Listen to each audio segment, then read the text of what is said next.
Nos es motivo de mucha alegría encontrarnos el día de hoy, primer domingo de febrero. Después de dejar el mes de enero, ahora continuamos adelante en el año, ahora en el mes de febrero. Y con el motivo de alegría que tenemos es porque queremos agradecerles su sintonía desde acá, desde nuestra sede de la familia Cornerstone en español, desde la ciudad de Glendora, en el Valle de San Gabriel, en el condado de Los Ángeles. Pues desde acá les mandamos nuestra gratitud y nuestra alegría por acompañarnos, por sintonizarnos desde donde se encuentran. Y saben que para que tengan una idea, tenemos siempre personas que nos sintonizan desde Venezuela. Así es que saludos a nuestra gente linda de Venezuela. A nuestra gente que nos sintoniza también allá en Centroamérica. Y tenemos noticias que nos sintonizan también de partes allá en África y también en el continente europeo. Así que desde acá hasta donde se encuentran todos ustedes, reciban nuestra alegría, nuestro saludo. Y bueno, también antes de entrar a la palabra, que es algo por lo cual estamos juntos de esta manera, les quiero comunicar tres cosas muy importantes para que ustedes estén enterados. Lo primero, y es esto lo que no me aguantaba por compartir con ustedes, lo primero es que a partir del próximo domingo 14 de febrero, vaya fecha, ¿no? El próximo domingo 14 de febrero retomamos nuestros servicios en vivo, sí, con toda la congregación presente. Así es que dese ya por enterado y dese ya por aludido y dese ya por invitado para acompañarnos acá a partir del próximo domingo 14 de febrero a las 11 de la mañana acá en nuestra sede. Les esperamos con nuestros corazones y con nuestros brazos bien abiertos para compartir juntos la bendición del Señor. Eso es lo primero, anótelo. Aparte desde ya la fecha y no se vaya a enfermar para que venga y se goce con nosotros. Próximo domingo, 14 de febrero, comenzamos nuestros cultos presenciales y no queremos que se lo cuenten. Queremos que lo disfrute con nosotros. Eso es lo primero. Lo segundo que queremos también que se entere es que todavía no vamos a tener cuidado de niños. Así es que tome eso en cuenta, por favor, y así usted pueda tomar las medidas que convengan. ¿De acuerdo? Eso es lo segundo. No tendremos cuidado de niños todavía. Más adelante sí, pero de momento aún no. Y lo tercero es que precisamente ese domingo, a partir del próximo domingo 14 de febrero, vamos a estar teniendo disponible el mensaje por la tarde. Así que usted que recibe el mensaje en la mañana o en la noche, estará disponible a partir del mismo domingo. Cada domingo en la tarde el mensaje estará disponible en nuestro canal de YouTube. Bueno, con esas tres cosas, dicho esto, también ahora queremos pasar a recibir lo que cada domingo y cada ocasión en que tenemos la oportunidad de encontrarnos para gozar juntos la palabra del Señor. Y quiero pedirles, por favor, que me acompañen en esta oración y que de esa manera nos sumerjamos en la voluntad de Dios escrita en su palabra para nosotros. Y juntos decimos, acompáñenme diciendo esta oración. Le decimos al Señor, Señor, en este momento dispongo mi corazón y mi voluntad para ser oidor y cumplidor de tu palabra en obediencia. Guíame con tu Espíritu Santo para ser transformado a la imagen de tu Hijo. Que así sea.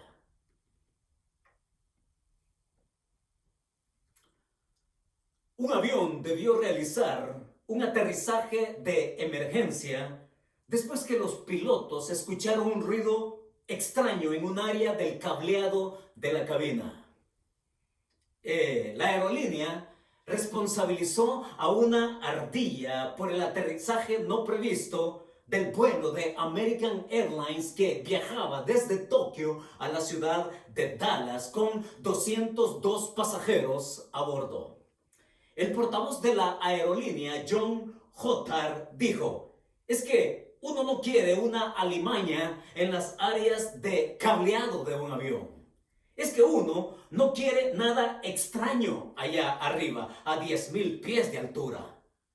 Y dijo que los pilotos temían que el animal pudiera morder los cables y causar problemas. Entonces, como medida de precaución, nos desviamos, dijo J. Después que desembarcaron del Boeing 777, los pasajeros fueron trasladados a un hotel y posteriormente fueron llevados a través de otras líneas aéreas a sus destinos. Personal del Departamento de Agricultura y Vida Silvestre abordaron la nave, colocaron trampas y capturaron a la ardilla gris. Y por temor que tuviera rabia, las autoridades ordenaron sacrificarla. Ciertamente, tenían toda la razón para tomar esas medidas de precaución para desviarse. Medidas extremas para sacrificar a un animal, para evitar otra clase de accidentes. Y lo que sucede en ese tipo de ambientes o de situaciones también nos puede pasar a nivel personal a cada uno. No puede suceder a nivel de familia e incluso a nivel de iglesia. Es que, ¿quién quiere tener de una manera así personal? ¿Quién quiere tener un virus metido en el cuerpo? Es que, ¿quién quiere caminar con una piedra filosa en el zapato? Es que, ¿quién quiere tener un nido de ratas en la casa? ¿Quién quiere tener una culebra debajo de la cama? ¿Quién quiere, mis hermanos, tener cualquier tipo de amenaza que atente contra su vida? Pero ocurre que muchos cristianos, muchas personas no ponen atención a la amenaza que atenta contra la vida espiritual. Y el día de hoy, cuando nosotros nos acercamos al pasaje de la Escritura, pues nosotros deberíamos saber qué hacer cuando viene una amenaza. Así como podríamos reaccionar ante una serpiente que se nos pone enfrente. Así como un animal que puede estar rabioso y que nos puede morder. Podemos tomar las medidas y sabemos qué hay que hacer cuando todo ese tipo de amenaza se nos presenta. Pero ¿qué pasa con la vida espiritual? ¿Qué sucede cuando de pronto estamos rodeados de diferentes clases de amenaza en nuestra vida espiritual y nos quedamos quietos? No nos inmutamos. Y el escritor el día de hoy nos va a decir que debemos hacer algo. El escritor hoy nos va a decir que nos curemos en salud, como solemos decir de una manera muy común y muy popular. Es así como en la vida espiritual muchos lo que buscan es desviarse. Muchos en la vida espiritual se salen del camino. ¿Y qué pregunta la que podemos hacernos el día de hoy? Porque ¿quién quiere alejarse de Dios como precaución? ¿Quién quiere alejarse de Dios como solución? Y muchas veces nuestras circunstancias adversas nos pueden llevar a reaccionar de una manera que nosotros pensamos que es la solución. Cuando nos vemos amenazados, cuando nos vemos en terreno peligroso, cuando estamos caminando en un sendero donde podemos sentir y oler el peligro. Pero no es desviándonos y no es saliéndonos del camino la solución. El día de hoy, eso es lo que el escritor nos va a decir. Y nos va a poner frente a nosotros una verdad que nos indica que debemos caminar mirando a Dios en la comunión con Él para quitar de nosotros lo no esencial en nuestro camino. El escritor nos conduce en el capítulo 12 de Hebreos a que continuemos viendo la descripción de ese camino. Y para ponernos en contexto, si usted tiene su Biblia abierta en Hebreos capítulo 12, tómela o ábrala, enciéndala y camine conmigo para que extraigamos el néctar, para que tomemos la esencia de los principios bíblicos que nos llevan a una verdad. El día de hoy, el autor nos propone dos principios y la verdad que envuelven estos dos principios para que nosotros podamos estar alertas, despiertos y así que podamos ver las amenazas y los peligros y lo propenso que nosotros estamos de vernos influenciados por ello. En el capítulo 12, para ponernos en contexto, note cómo en los versículos 12 y 13, Él nos hace una descripción de la vida espiritual, del peregrinaje, del avance y del proceso que debemos de llevar en medio de las circunstancias que pueden ser agotadoras, que pueden ser difíciles, que pueden ser como amenaza para nosotros, pero que el escritor ha dicho: levantad las manos caídas. Vamos, redobla tu esfuerzo, levántate y camina y continúa caminando en el proceso que Dios ha comenzado contigo. En el versículo 13 dice: y haced sendas derechas para vuestros pies, para que lo cojo no se salga del camino. Está indicando ese doble disposición de dependencia de Dios para que nuestro caminar en Él sea fructífero, fértil, como lo dijimos la semana anterior. Ahora, en los versículos del 14 al 17 es donde nosotros continuamos con nuestra serie. Con nuestra serie que hemos llamado ¿A quién acudes? Y hoy el escritor, a través de los dos principios que nos va a ofrecer, nos va a decir con una verdad que nosotros tenemos que repensar nuestra crisis. Y mis hermanos, esto es muy importante. Es que a veces podemos actuar a la ligera sin pensar. Y podemos ver las circunstancias que nos rodean de una manera y desde una perspectiva equivocada. De ahí que el escritor, con el título que hoy yo decidí darle a este mensaje, es Repiensa tu crisis, ¿sí? Cualquiera que sea. Y como la quieras nombrar, yo te invito a que hoy tú repienses tu crisis.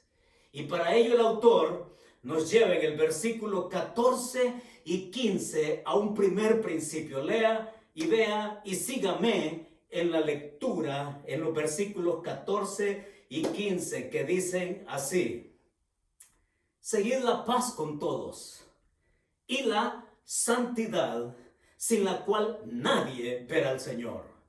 Mirad bien, no sea que alguno deje de alcanzar la gracia de Dios, que brotando alguna raíz de amargura os estorbe, y por ella muchos sean contaminados.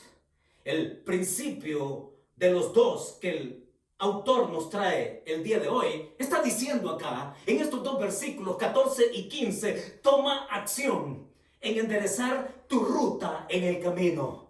Porque las circunstancias te pueden llevar a desviarte de una manera inmediata.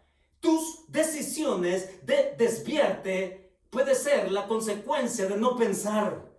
Y el escritor nos pone en el escenario de que si ya te has desviado, si tú piensas que alejarte de Dios es una solución, si tú piensas que alejarte de Dios es una medida de precaución, el autor está diciéndonos ahí: toma acción en enderezar tu ruta en el camino. Y está diciendo ahí, en primer lugar, ese principio que nos pone en una descripción de otras cosas que los versículos leídos contienen. Entonces vamos a tomar y vamos a retomar la ruta en nuestro camino con base en la santidad de Dios. Lo interesante que podemos observar en el pasaje, en el texto como lo hemos mencionado desde el versículo 12, note cómo él enfatiza esta perspectiva a través de verbos imperativos. Levantad las manos caídas. Haced sendas derechas para vuestros pies. Seguid la paz con todos y la santidad. Aquí es donde nosotros tenemos que prestar atención. Que nuestra mente y corazón estén verdaderamente receptivos, porque para retornar a la ruta en nuestro camino tiene que ser con base en la santidad de Dios. Sigan la paz, dice ahí, con todos. Ahora, ¿a qué paz se refiere? ¿Qué paz es la que Él intenta decirnos que nosotros tenemos que perseguir? De hecho, esa es la idea. Ve a la casa de, con, ¿sí? Todos. Y se está refiriendo a la experiencia que nosotros tenemos como estado con respecto a Dios a partir de la conversión. Sí, es a partir de la conversión que una persona puede cambiar su estado de enemistad con Dios a una reconciliación, y eso lo trae a tener paz, paz con Dios. Estar en paz con Dios lleva a lo otro, estar y tener la paz de Dios. Y está animando a que los que buscamos eso, lo hagamos junto con otros que también tienen la misma experiencia, que también gozan del mismo estado de paz al darle a Cristo la oportunidad de venir y ser el que conduzca su vida en ese camino, en la ruta espiritual que Él quiere que nosotros desarrollemos. Entonces se trata de ese nuevo nacimiento. Se trata de la regeneración, es decir, cuando el Espíritu Santo imparte nueva vida a nosotros cuando decidimos creer en Jesucristo.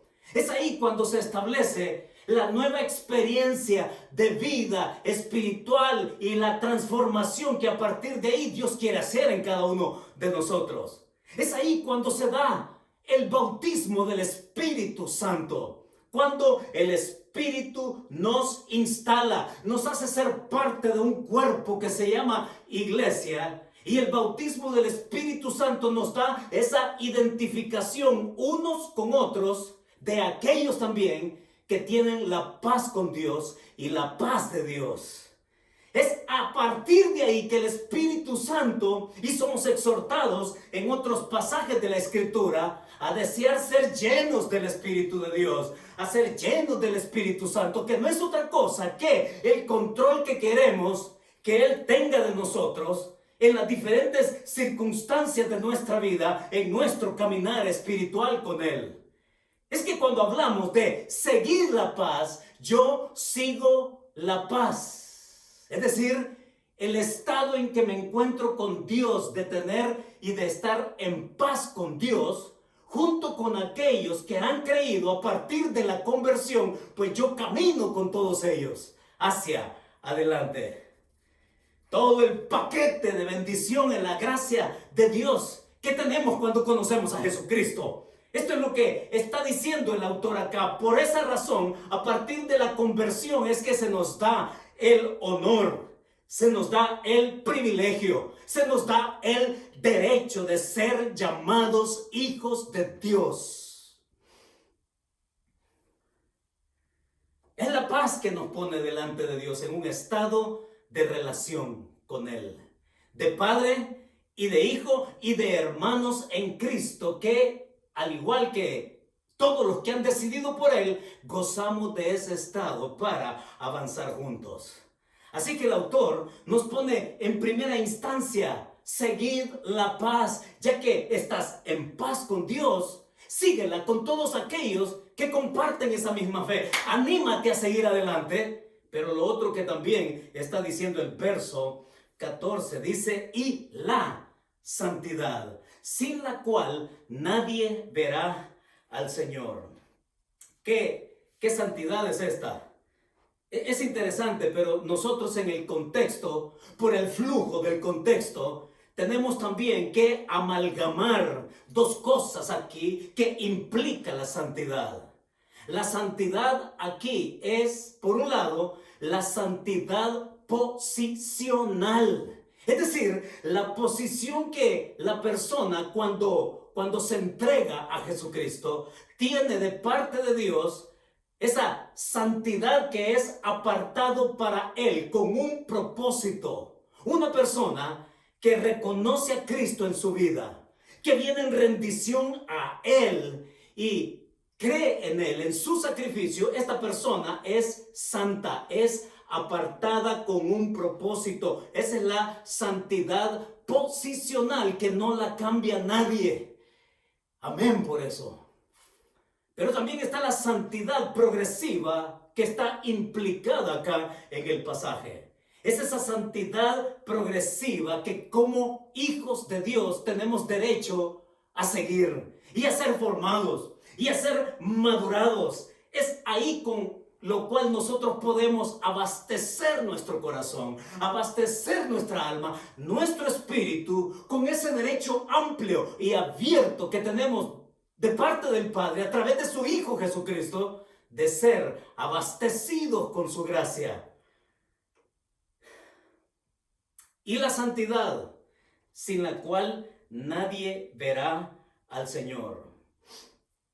No se está refiriendo acá, mis hermanos, a una santidad que tenga que ver con que si yo no persevero, entonces yo puedo perderme, puedo irme al infierno, puedo perder mi salvación. No, no se refiere a eso. Cuando en el versículo 14, perdón, dice, y la santidad sin la cual nadie verá al Señor, es que nuestro derecho de hijo nos permite, por un lado, acercarnos. Nuestro derecho de hijo nos permite venir en confianza. Y la comunión que podemos establecer con Él por el vínculo de hijo, es que la comunión es vista acá como el estar frente a Dios, contemplarlo a Él, verlo a Él. Es que se trata de comunión, se trata de relación, se trata de vigor espiritual, se trata de encuentro, se trata de todo ese acercamiento que nos permite verlo. Ciertamente, no se trata de que si es que yo no persevero, si es que yo no continúo, entonces yo no voy a ser capaz de ver a Dios allá.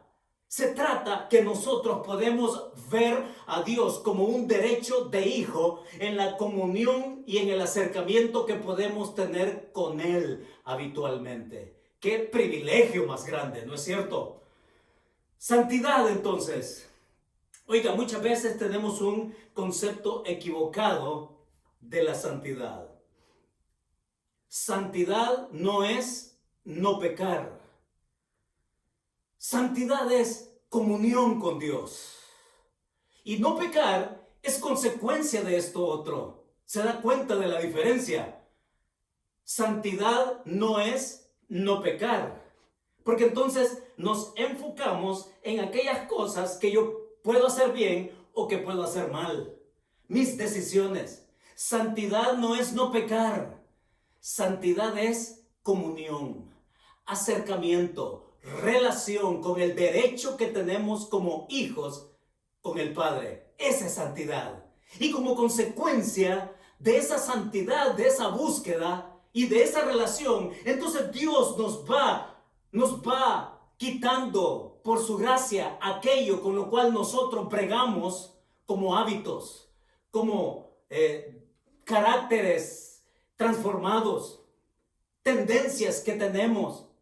Por nuestro propio esfuerzo es imposible lograrlo.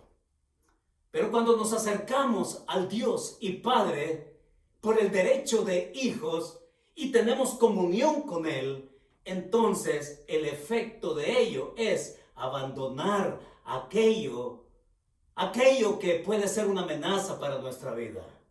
Es así como lo presenta el autor. Toma acción entonces. Toma acción en retornar a la ruta, quitando aquello que te estorba, como base en la santidad. Sí, pero también nos va a decir en el versículo 15, no sobre la base, oígalo, no sobre la base de los que evitan a Dios. Porque muchas veces Podemos vivir nuestra vida espiritual a expensas de lo que otros hacen. Y lo que va a mencionar en el versículo 15 con un imperativo es mirad.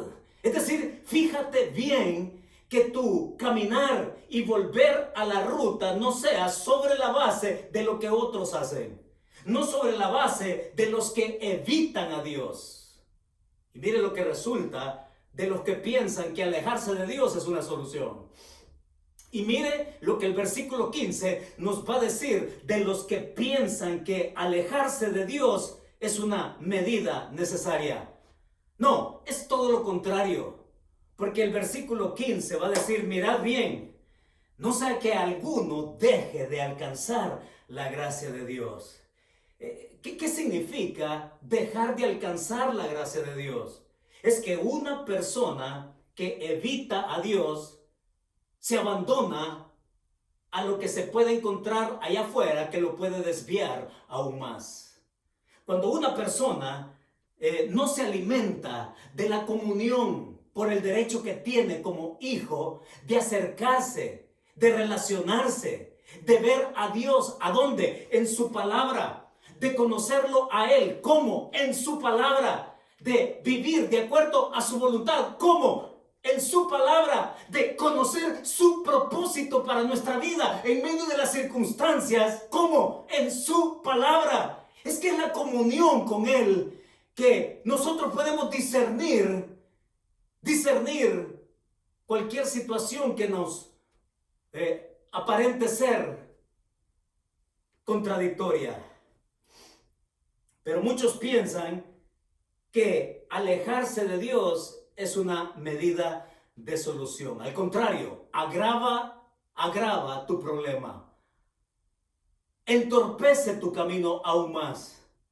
Y lo que resulta, dice ahí, no sea que alguno deje de alcanzar la gracia de Dios. Es que lo tienes al alcance. Lo tienes al alcance tu derecho de hijo de comunión con Él.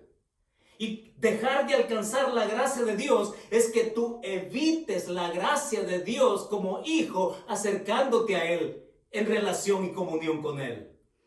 Entonces, ¿qué resulta? Lo que resulta es lo que dice ahí en la segunda parte del versículo, que brotando alguna raíz de amargura os estorbe y por ella muchos sean contaminados. El escritor está poniendo algo negativo y contrasta lo que ha dicho positivamente. Una persona que toma la gracia como hijo de caminar cerca, de relacionarse y de comunión con Dios, el fruto de ello va a ser paz, va a ser justicia, como lo ha dicho en los versículos anteriores y lo dijimos también el domingo anterior.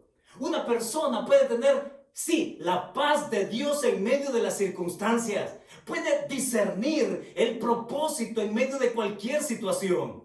Pero una persona que elige evitar a Dios, entonces es una persona propensa a lo que está diciendo acá. Dice que brotando alguna raíz de amargura. Una persona que se ausenta de la presencia de Dios se expone. Y se expone a frutos amargos. Y por frutos amargos, oiga, una cosa va a llevar a la otra. Es que la amargura es un tema muy trabajado en la psicología. El tema de la amargura es un tema trabajado también en la psicoterapia. Pero es que más allá de lo que pueda decir la psicología o pueda decir los psicoterapeutas, es un tema bíblico porque el tema de la amargura lo trata desde su propia raíz. No trata el efecto, no trata lo que vive la persona, sino de dónde es que procede esa amargura. Y muchas personas se amargan y viven amargadas. Y la razón de la amargura es porque quedan a expensas de sí mismas. Quedan a expensas de sus propios sentidos, de cómo reaccionan ante las diferentes situaciones. Es una persona que pierde la sensibilidad espiritual por haberse alejado de Dios. Y es así como el enemigo gana terreno en la vida de tantos. Una persona amargada, hasta incluso lo coloca aquí el pasaje como una persona tóxica, una persona que contamina, una persona, óigalo, normalmente una persona amargada resulta de fijarse más en las circunstancias, de fijarse más en su entorno.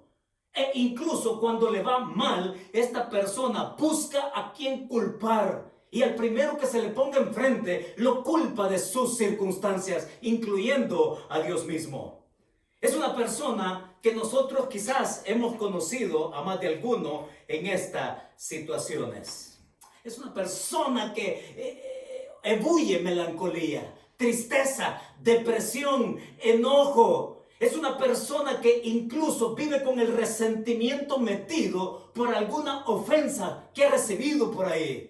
Pasa la vida día a día lamiéndose las heridas sin perdonar, y esa falta de perdón lo lleva a amargarse, lo lleva al enojo, lo lleva incluso a los deseos de venganza. Una persona que vive en amargura es una persona que vive atrapada, que está ahí consumiéndose en su propio jugo de amargura. Podemos ver cualquier síntoma de estos en mucha gente. Y siempre va a ser una persona con un espíritu negativo. Le pierde el sabor a la vida. Y es ahí donde se va consumiendo. Y es ahí donde en su propio jugo de rencor y de odio, miren, una persona amargada es como un virus. Es como un virus que contagia a otros. Una persona amargada, yo he visto y he oído gente amargada por falta de agradecimiento, por lo que no tiene. Reacciona a todo de manera negativa. No tiene la menor disposición de encontrarle algo bueno a algo. Es una persona que, independientemente de la edad, porque hay gente amargada, personas de edad muy amargada, de media vida e incluso jóvenes amargados. Ese es el resultado, ese es el efecto, pero la causa la señala el autor. Y la causa es cuando tú decides desviarte de Dios. Cuando tú piensas que salir de la comunión con Dios es una solución, solamente agravas tu problema. Y por agravar el problema, entiéndase que vas en una decadencia porque no logras tener la sensibilidad espiritual donde Dios te quiere traer a su gracia. Es ahí donde necesitamos retomar la ruta, volver y tener ese vuelco de nuestro corazón en ese retorno con base a su santidad, viéndolo a Él ahora, cuando tenemos como meta verlo a Él, cuando nos encontremos con Él. De momento te invita a que tú gustes de su gracia en una relación y en un acercamiento así, personal. Y este es un buen momento para que nosotros apliquemos esto a nuestra vida. Es cierto que todos vivimos en un mundo agitado. Y ya dejemos a un lado las excusas. Porque esa excusa que se ha vuelto ya trillada, esa excusa de que es que no tengo tiempo, no te mientas. Ya es una excusa gastada, no tener tiempo. Pero si queremos aplicar esto, de tomar la gracia de Dios, de buscarlo a Él, de retomar la ruta, la aplicación es esta. Busca a Dios en la quietud de su presencia. Míralo en su palabra, conócelo en su palabra, memoriza su palabra, métela profundo en tu corazón. Aparta ese tiempo de meditar en el Señor y de orar y que esta palabra se haga real en tu vida, en cualquier circunstancia. No te puedo dar otro medio. No te puedo decir ve al psicólogo. No te puedo decir ve al psicoterapeuta. No, en primer lugar, el primer paso que tienes que hacer es tomar tu ruta de nuevo. Como hijo, tomando su gracia y viniendo a Él con tu derecho de verlo, de conocerlo. Es tu derecho de relacionarte con el Padre. Eso es lo primero que nos dice el autor acá. Lo segundo que nos va a proponer está en el versículo 16 y 17. Si lo tiene a la vista, pues dice así el verso 16. No sea que haya algún fornicario o profano como Esaú, que por una sola comida vendió su primogenitura. Porque ya sabéis que aún después, deseando heredar la bendición, fue desechado y no hubo oportunidad para el arrepentimiento, aunque la procuró con lágrimas. No solamente se trata de retomar el camino, la ruta en el camino con el Señor, enderezarla.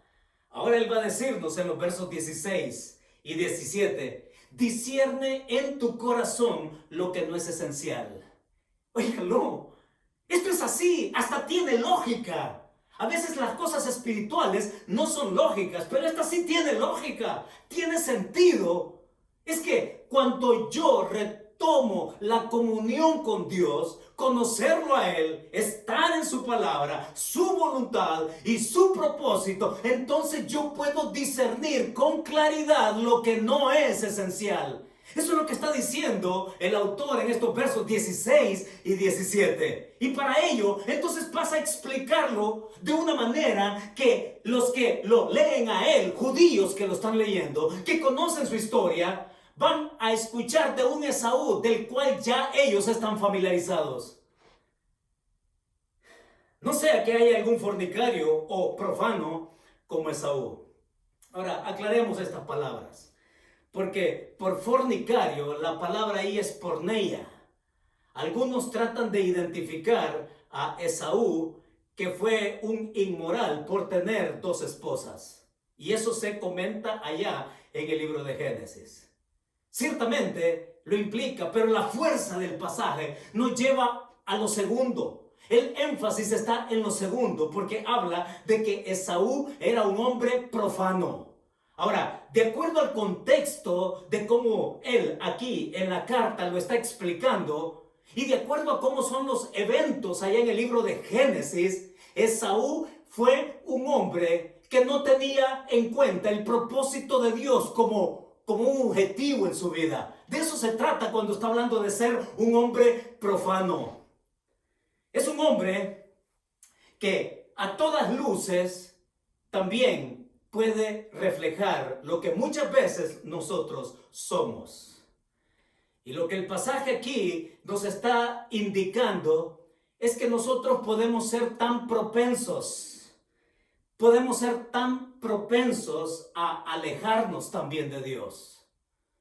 Podemos ser tan inclinados. Oigan, este Esaú, si nosotros leemos con cuidado la historia de él, ya conocemos cómo es que se dieron los eventos desde su nacimiento.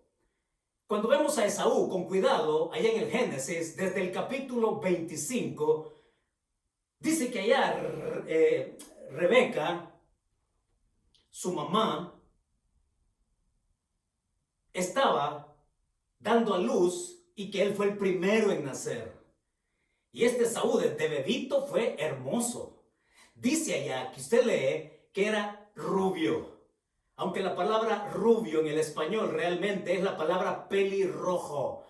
Desde bebé fue hermoso, era pelirrojo, era velludo, era un tipo carismático, y cuando vemos las características de Esaú, podíamos decir que era un hombre que lo tenía todo. Era un hombre de pelo en pecho, era un hombre macho de la época, tenía un carisma especial. El hombre era líder. El tipo era un hombre de campo. Era con habilidades muy especiales para la caza. Él también sabía cocinar. Él preparaba las mejores viandas para su abuelo Abraham. Cuando nosotros vemos la vida de Esaú, es un hombre con características muy especiales. Era un líder por naturaleza, tanto que si nosotros registramos allá cómo van los eventos de su historia, él levanta un grupo de 400 hombres que lo siguen, que creen en él. El hombre se casa con mujeres hermosas. El hombre llega a tener hijos cuyos hijos llegaron a ser padres y también fueron líderes de sus clanes. Hombre, este Esaú realmente era un tipazo de la época. Distinto a Jacob, que fue el que venía ahí prendido del calcañar. Y este era más tranquilo y le gustaba pensar y vivía metido en sus tiendas. Y cuando revisamos esta historia, se nos hace aquí alusión a algo que pasó ahí. Porque lo que nos indica esta historia es que si bien él pudo haber tenido éxito en todo eso, falló en lo más importante. Falló en lo más esencial. Y lo más esencial precisamente es lo que el autor quiere subrayar para ellos y para nosotros. Él fracasó en cuanto a Dios.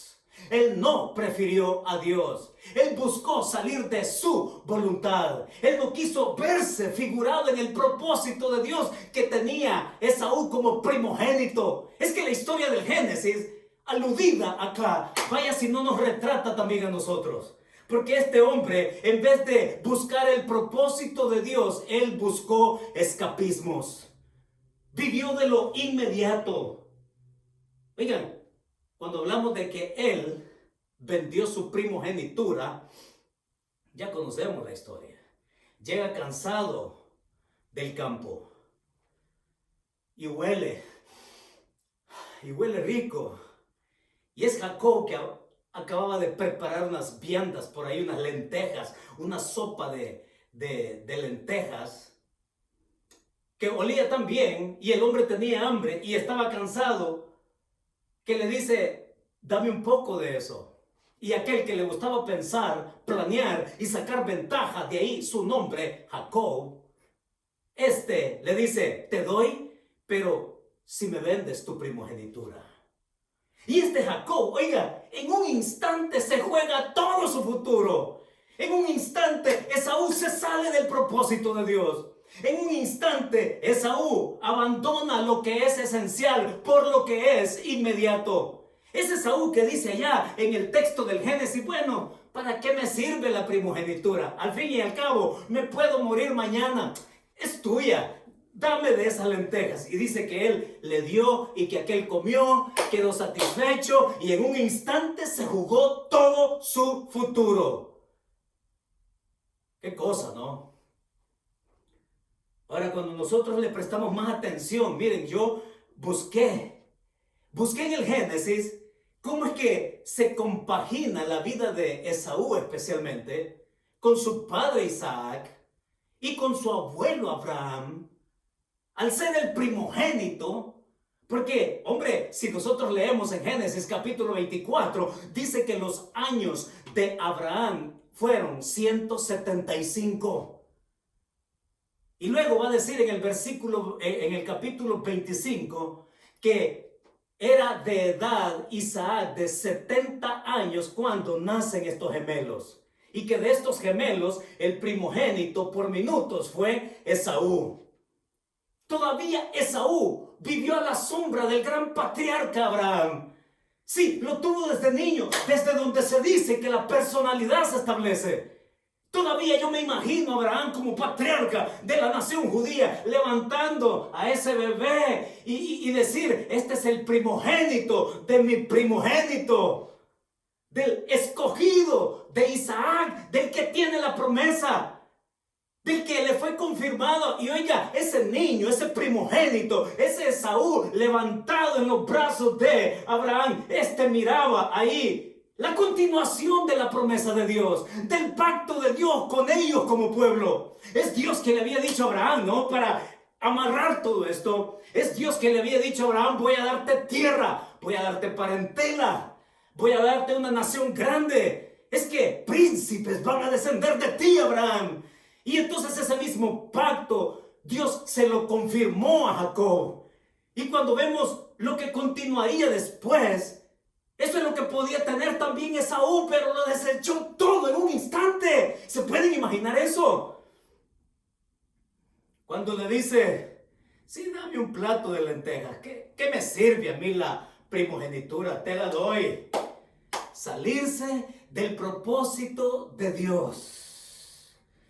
Aquí es donde nosotros podemos perder la bendición de lo que Dios se ha propuesto con nuestras vidas, de lo que Él quiere para nosotros. Es que como primogénito, oiga, Esaú echó a un lado aquello que le daba a él dignidad como primogénito, de ser respetado, de ser aceptado como el líder del clan familiar, de ser el hombre que le podía también ser otorgada una doble porción de la herencia de su padre. Pero por encima de todo aquello, este hombre, sobre todo lo que perdió fue que de él procediera precisamente el Mesías. Esaú despreció que de su descendencia fluyera aquel que iba a venir a ser el Mesías. Y entonces cuando él vende su primogenitura, es a Jacob que la bendición es transferida. Es cuando Jacob inteligentemente, astutamente va ante Isaac.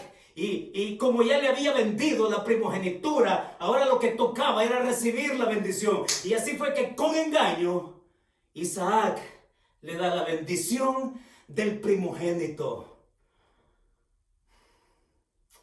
Ese es otro tema aparte.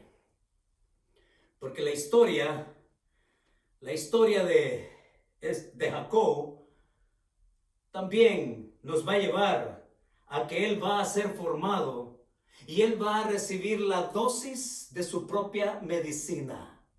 La astucia que él hace con Jacob es la misma astucia que su tío va a hacer con él. Dios va a formar a Jacob también.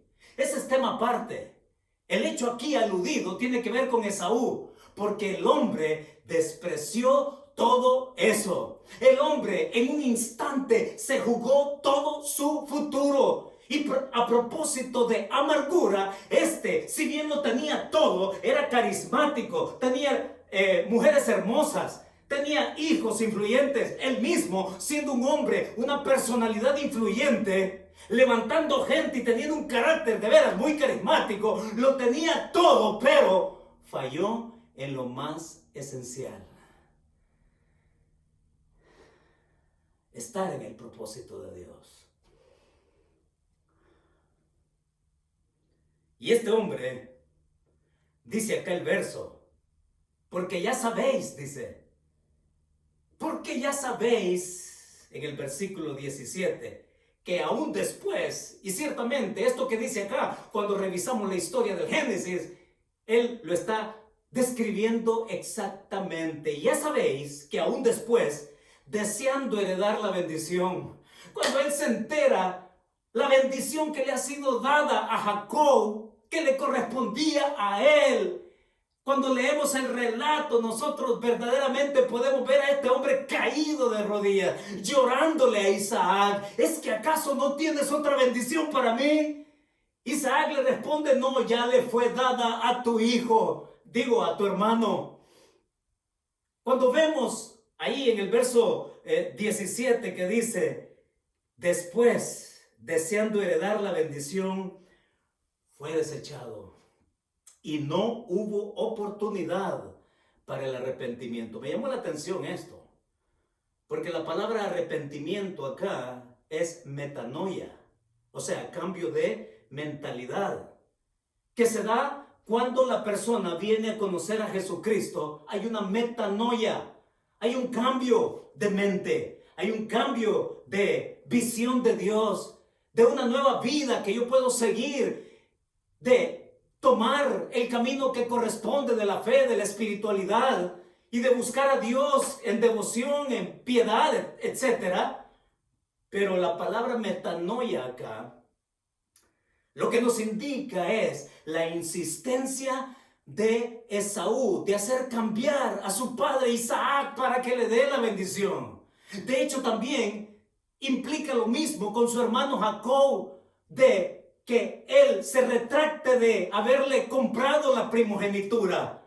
Es que cuando vemos ahí y dice, y no hubo oportunidad para el arrepentimiento, Esaú hizo su máximo esfuerzo para que Jacob cambiara de opinión.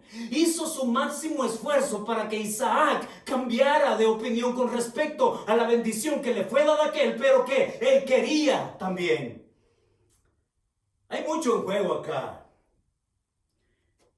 Cambió de decisión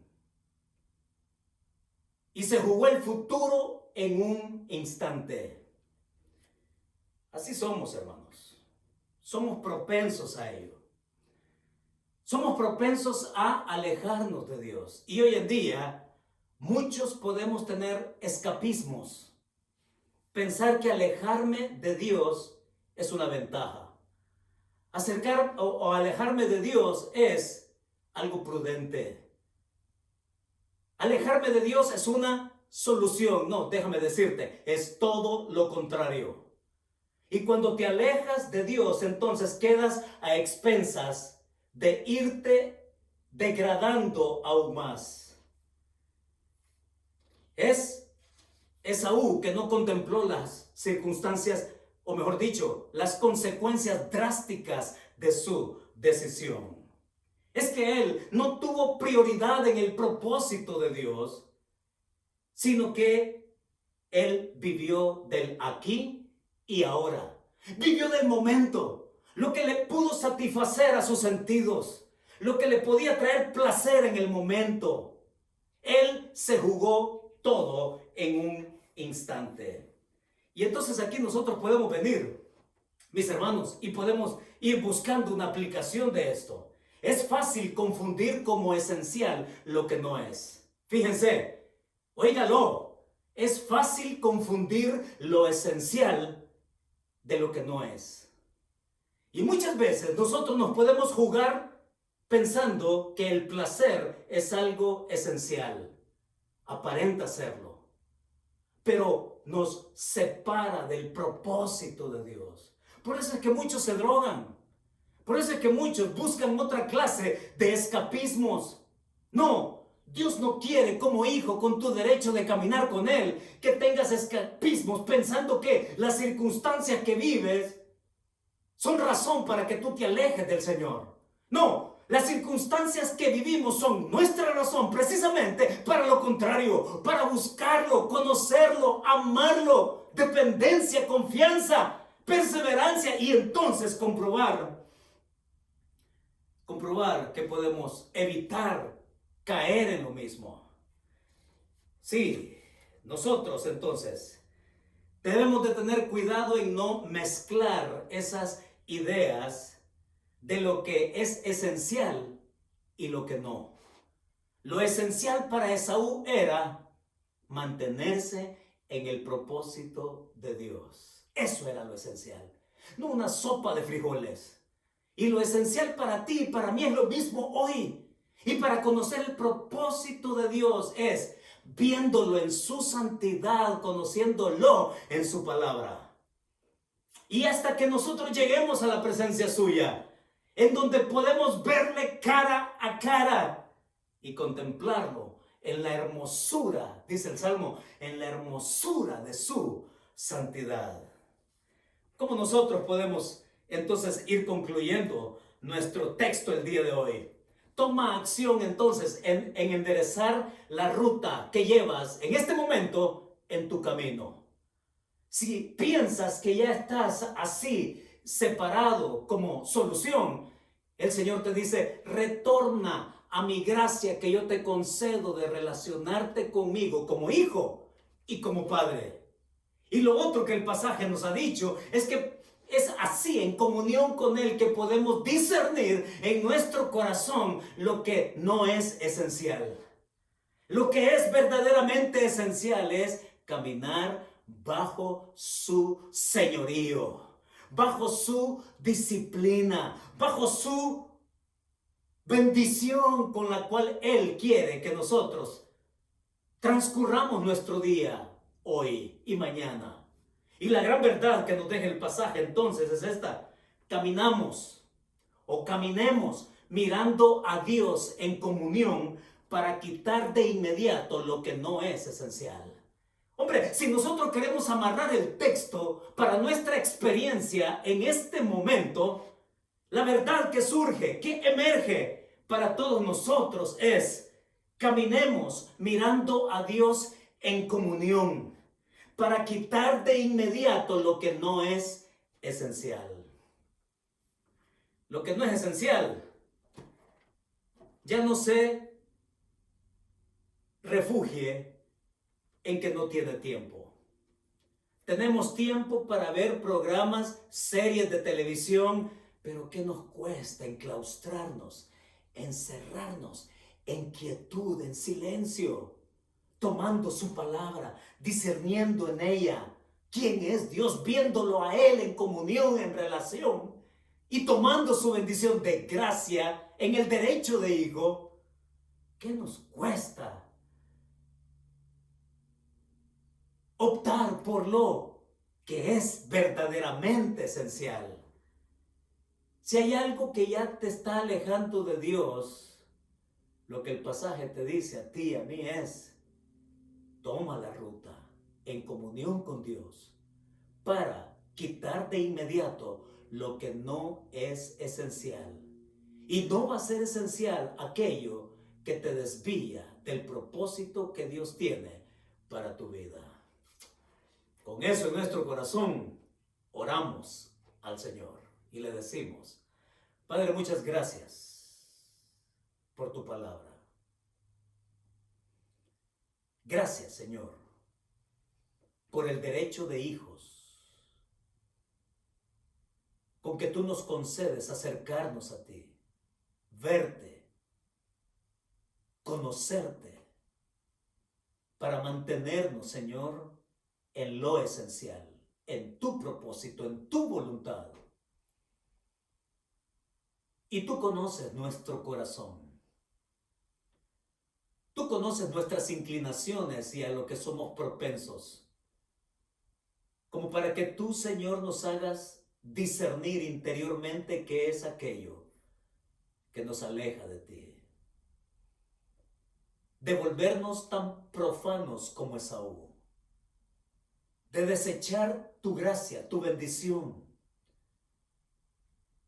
por cosas no esenciales. Yo te pido que tu Espíritu Santo nos redarguya y que podamos volver a la ruta contigo, Señor. Y que tu Espíritu Santo nos diga qué cosas tenemos que quitar, que estorban tu voluntad y tu propósito para cada uno. Así nos queremos poner en tus manos para que tú sigas obrando en nosotros, llevándonos a la madurez, hasta la santidad de verte cara a cara, Señor. Pero lo queremos hacer como una experiencia, como un hábito, Señor, cotidiano, en esos tiempos quietos, tranquilos contigo. Muchas gracias por darnos ese acceso como hijos, a ti como Padre. Nos ponemos en tus manos para que nos siga guiando. En el nombre de tu Hijo Jesucristo. Amén y amén. Familia, que Dios nos bendiga.